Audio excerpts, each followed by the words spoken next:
Hello friends, welcome to my new blog Purulia. তো আপনাদের হাতে যদি খুব কম সময় থাকে, আপনারা যদি একটু শহরের ব্যস্ত কোলাহল থেকে বাইরে বেরিয়ে আসতে চান, তো ছোট্ট ট্রিপ যদি করতে চান, তাহলে 1 রাত 2 দিনের আমি ট্রিপটা করতে বলবো। তো 1 রাত 2 দিনের মধ্যে আপনি আরামে এই জায়গাটা ঘুরে আসতে পারেন। তো এই জায়গাটা দেখতেই পাচ্ছেন, পুরুলিয়া স্টেশনের ছবিটা তুলে ধরা হয়েছে ভিডিওতে। তো পুরুলিয়া হচ্ছে খুব সুন্দর একটা জায়গা। এই শীতের সময় হচ্ছে আপনার জন্য বেস্ট ট্রাভেল হতে পারে। আর আপনার এই ট্যুরটা খুব ভালোই হবে আপনারা যদি করেন। তো ফ্যামিলির সাথে যেতে পারেন, বন্ধুবান্ধবও যেতে পারেন। তো শীতের সময়টা হচ্ছে বেস্ট, এবং আপনি ফেব্রুয়ারিতেও যেতে পারেন, খুব ভালো সময় এটাও। তো সেটা আপনারা প্ল্যান করে নিন, কোন সময়টা আপনাদের হাতে সঠিক, সেই সময় আপনারা লাগেজ নিয়ে বেরিয়ে পড়ুন। তো আমরা যেরকম রাত্রেবেলায় গিয়েছিলাম, 11:35 ধরেছিলাম চক্রধরপুর, এবং ভোরবেলা 6:25 কারেক্ট টাইমে আমরা নেমে গেছিলাম। তো সেখানে আমাদের গাড়ি বুক করাই ছিল। তো আমাদের গাড়ি স্টেশন দাঁড়িয়ে ছিল, আমরা গাড়ি করে প্রথমে সকালবেলায় বেরিয়ে গেলাম। তো আমরা স্টেশনের বাইরে বেরিয়েই গেছি, দেখতে পাচ্ছেন ভিডিওতে, এবং আমরা আস্তে আস্তে এগিয়ে যাচ্ছি আমাদের প্রথম ডেস্টিনেশনের দিকে। কারণ আমরা রুম বুক করাই আছে, এবং আমরা রুমে পরে ঢুকবো। আগে 4-5টা একটু ঘুরে নেবো, ঘুরে নিয়ে তারপর ঢুকবো। তো আমাদের 1 রাত 2 দিনের প্যাকেজের মধ্যে কী কী আমরা দেখছি না দেখছি সেটা আমরা জানাচ্ছি, এবং বিশেষ কিছু জানতে হলে আপনি আমার ডেসক্রিপশন বক্সের মধ্যে দেখতে পারেন। এখানে ট্রেনের টাইম থেকে শুরু করে কোথায় ছিলাম না ছিলাম, কী বৃত্তান্ত, সমস্ত কিছু ডিটেলস দেওয়া থাকবে। তো আমরা আস্তে আস্তে এগিয়ে যাচ্ছি পুরুলিয়ার মেন রাস্তা ধরেই আমাদের প্রথম ডেস্টিনেশনের দিকে। বিভিন্ন চারপাশের গাছপালা দেখতে দেখতে এবং সুন্দর প্রকৃতির মাঝে নিজেদেরকে মুগ্ধ করে তুলেছি এই দৃশ্যগুলো দেখার মাধ্যমে। এবং বেশ কিছু জায়গা আছে যেগুলো আমরা ঘুরেছি, এবং অনেক কিছু অবিট জায়গা আছে, সেটা আমরা জানতে পারবেন পরের ব্লগে। তো ফার্স্ট আমরা যেটা এলাম, এটা হলো মুরুগুমা ড্যাম। চারপাশে জলে ঘিরে রাখা আছে জলটা এই ড্যামের, এবং এটা ছাড়াও হয় মাঝে মাঝে। তো আমরা যে সময় গেছি তখন জলটা ছাড়িনি, ওখানেই ছিল জল, কোনো জল ছাড়া হয়নি ড্যামের মাধ্যমে।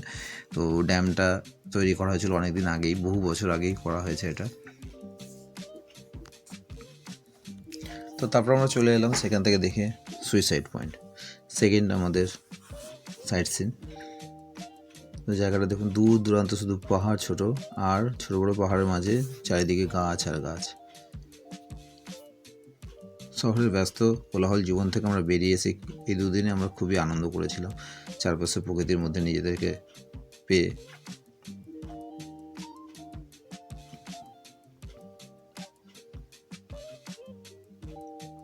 তো প্রচুর মানুষও এখানে রয়েছেন এই জিনিসগুলো দেখার জন্য, সাইট সিনগুলো। তো আমরা যেদিনকে গেছিলাম সেদিনকার প্রচুর মানুষও সেদিনকার এসেছিলেন দেখতে সুইসাইড পয়েন্টের, যেটা পুরুলিয়ার কিন্তু একটা বিশেষ সাইট সিনের মধ্যেই পড়ে এটা।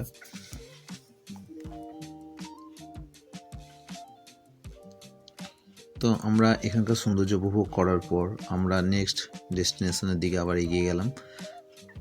আস্তে আস্তে এখান থেকে আমরা দেখে ছবি তুলে ভালো আনন্দ করার পরে বেরিয়ে পড়লাম আরেকটা ছোটো পাহাড়ের দিকে চলে গেলাম। তো বাসিন্দারা বা এখানকার বিশেষ কোনো কারণবশত হয়তো এই জায়গাটার নাম এমন রেখেছে, এই জায়গাটার নাম হলো ময়ূর পাহাড়।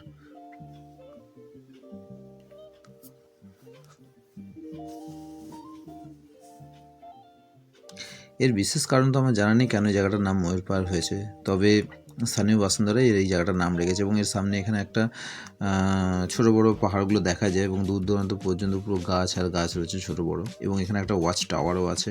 সেই ওয়াচ টাওয়ারে যদি আপনারা ওঠেন, তাহলে আপনি দূর দূরান্ত পর্যন্ত দেখতে পারবেন এর প্রকৃতিটা ঠিক কতটাই মুগ্ধকর। চারপাশে শুধু গাছ আর গাছ, এবং এই ওয়াচ টাওয়ারের সামনে একটা হনুমানজির মন্দিরও রয়েছে ছোটো করে।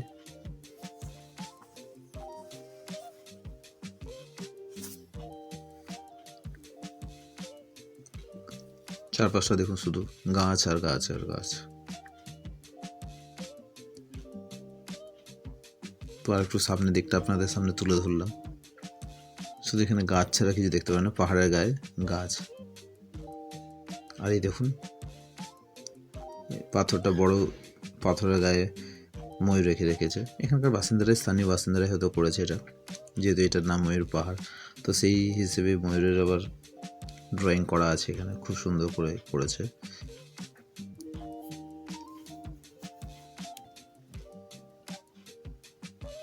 এখানে কিছুক্ষণ থাকার পর মন মুগ্ধভাবে নিঃশ্বাস গ্রহণ করে এখান থেকে আমরা বেরিয়ে পড়লাম আস্তে আস্তে অন্য আরেক দিকে।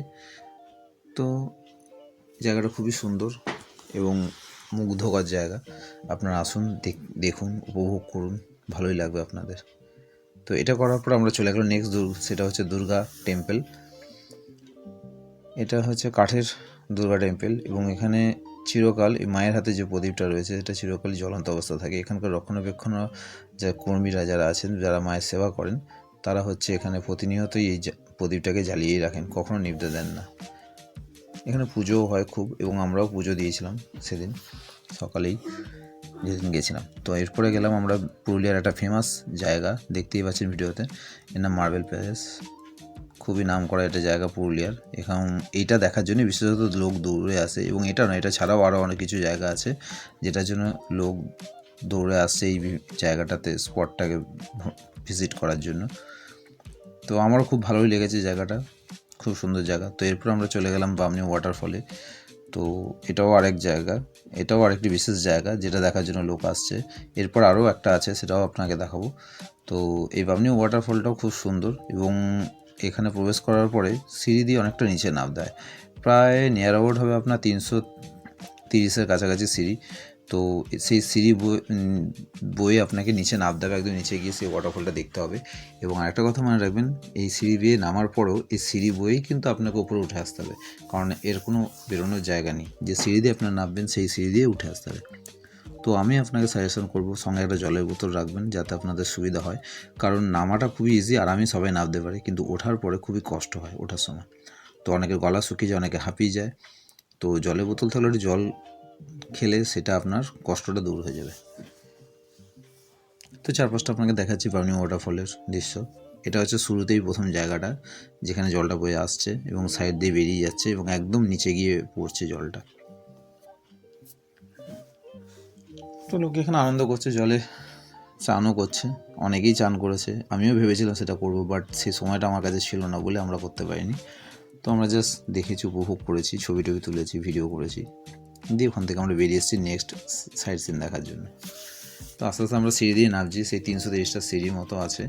তো সেখান থেকে আস্তে আস্তে এগিয়ে যাচ্ছি, যে সিঁড়িগুলো দেখতে পাচ্ছেন ধাপ বাই ধাপ রয়েছে সিঁড়িগুলো। তো এই সিঁড়িগুলো থেকেই আমরা এগিয়ে গেলাম নিচের দিকে, এবং একদম নিচে গিয়ে বামনি ওয়াটারফলের যে দৃশ্য সেটা আমরা উপভোগ করেছিলাম।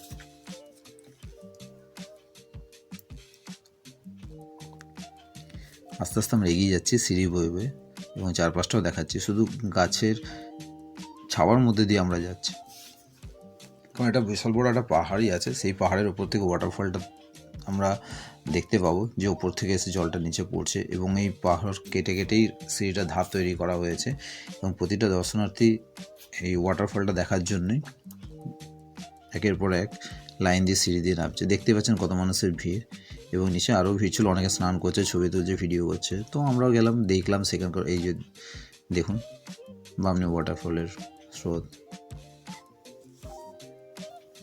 এরপরে আমরা চলে আসি তুর্কা ওয়াটারফল। এটা হলো তুর্কা ওয়াটারফল। পরের সাইড সিন ছিল আমাদের তুর্গা ওয়াটারফল। এটা অসাধারণ,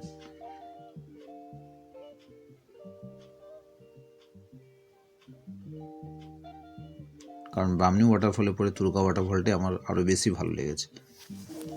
আশা করছি আপনাদেরও ভালো লাগবে জায়গাটা, বেশ কিছুক্ষণ সময় কাটাতে পারেন এখানটাতেও।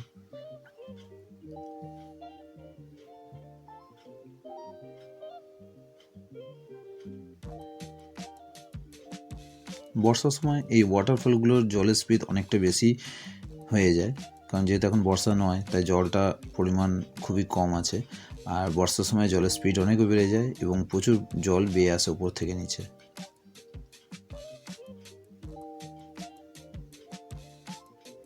তো এরপর আমরা চলে গেলাম সেখান থেকে গাড়ি উঠে মুখোশগ্রাম, চৈদাগ্রামও বলা হয়, মুখোশগ্রাম। তো সেখানে বিভিন্ন ধরনের যে মুখোশগুলো তৈরি হচ্ছে, এবং সেখানকার মানুষরা যেটা তৈরি করছে আমরা সেটা তুলে ধরলাম, তার কিছু ছবি। খুবই সুন্দর, এটাও আপনারা অবশ্যই ভিজিট করবেন, আপনাদেরও ভালো লাগবে। বাড়ির জন্য কিনে যেতে পারেন, লোককে গিফট করার জন্য আপনারা নিয়ে আসতে পারেন এখান থেকে এইগুলো।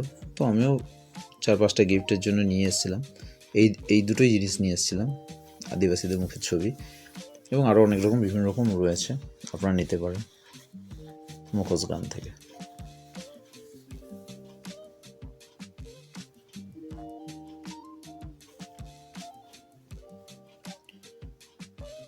শিল্পীদের হাতের কারুকার্য অসাধারণ। তো এরপর আমরা বেরিয়ে গেলাম এখান থেকে আরেকটা জায়গায়, কেষ্টবাজার ড্যাম। তো সেই কেষ্টবাজার ড্যামে গেলাম, কারণ এরপর আরও আমাদের কিছু সাইট সিন আছে, সেগুলো দেখতে হবে। তাই সেখানে গ্রামে বেশিক্ষণ সময় নষ্ট না করে আমরা কেষ্টবাজার ড্যামের দিকে এগিয়ে গেলাম এবং পৌঁছেও গেলাম ঠিক সময় মতো কেষ্টবাজার ড্যাম। তো আমি আমাদের গাড়িটা উপরে দাঁড় করেছিল, যে দেখতে পাচ্ছেন গাড়িটা, সেখান থেকে আমি নিচে চলে আসি। একদম নিচে নেমে এসে তো কেষ্টবাজারের যে ড্যামের চারপাশটা সেটা আমি তুলে ধরছিলাম। তো সেখান থেকে আমরা নেক্সট ডেস্টিনেশন যেটা ছিল সেটা চলে গেলাম শিব মন্দির, লহরিয়া শিব মন্দির। এটা হলো লহরিয়া শিব মন্দির কার্যালয়। এখানে হচ্ছে কখন পুজো হয়, কী বিধি, কী নিয়ম বা সব কিছু এখানেই জানতে পারবেন।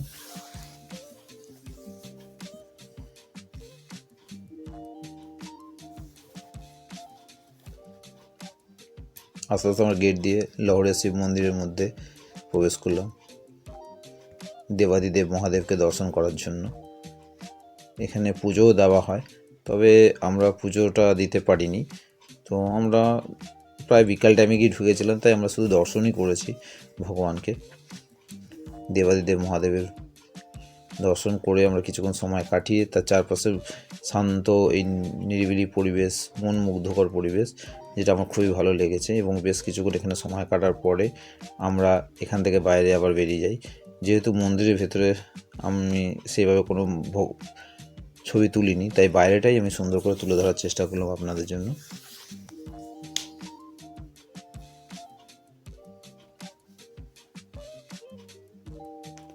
আর মন্দিরটার চারপাশ সুন্দর বড় বড় গাছ দিয়ে ঘেরা রয়েছে, এবং গাছগুলো চারপাশে গোল করে বেদি করে ঘিরে দেওয়াও হয়েছে। যারা আসেন বা বসেন, আমিও গিয়ে সেখানে বসে কিছুক্ষণ সময়ও কাটিয়েছিলাম। তো নন্দীভিঙ্গি দুইজন রয়েছেন, সবাই এনাকেও পুজো দিচ্ছেন। আমিও গিয়ে এনাদেরকে নমস্কার জানালাম আর চারপাশটা দেখলাম ঘুরে, ভগবান দেবাদিদেব মহাদেবকে চারপাশ দেখে এখানকার অক্সিজেন কিছুক্ষণ নিয়ে মুগ্ধভাবে অক্সিজেন গ্রহণ করলাম। কারণ আমাদের ব্যস্ততম শহরে তো এত গাছপালা নেই, তো পলিউশন মুক্ত করা সম্ভব নয় আমাদের শহরে। তো তাই এখানে সেইভাবেই নিজেকে মুগ্ধভাবে কিছুক্ষণ সময় কাটিয়েছিলাম।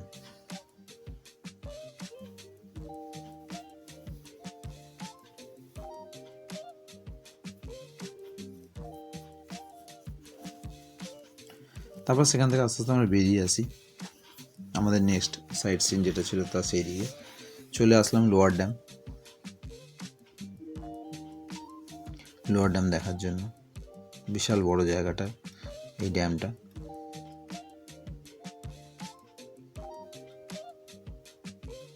চারিদিকে শুধু গাছ আর গাছ।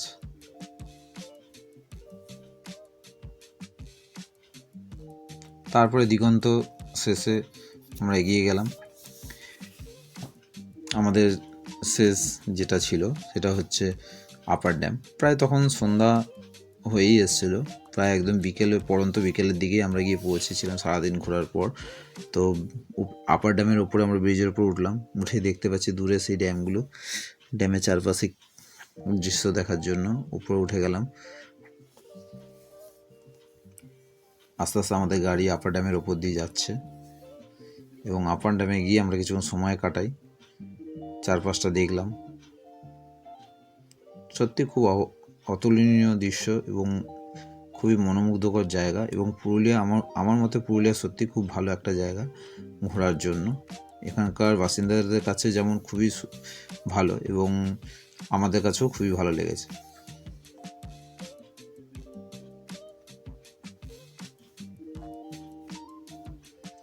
তো আমরা গাড়ি নিয়ে আরও কিছুটা এগিয়ে গেলাম।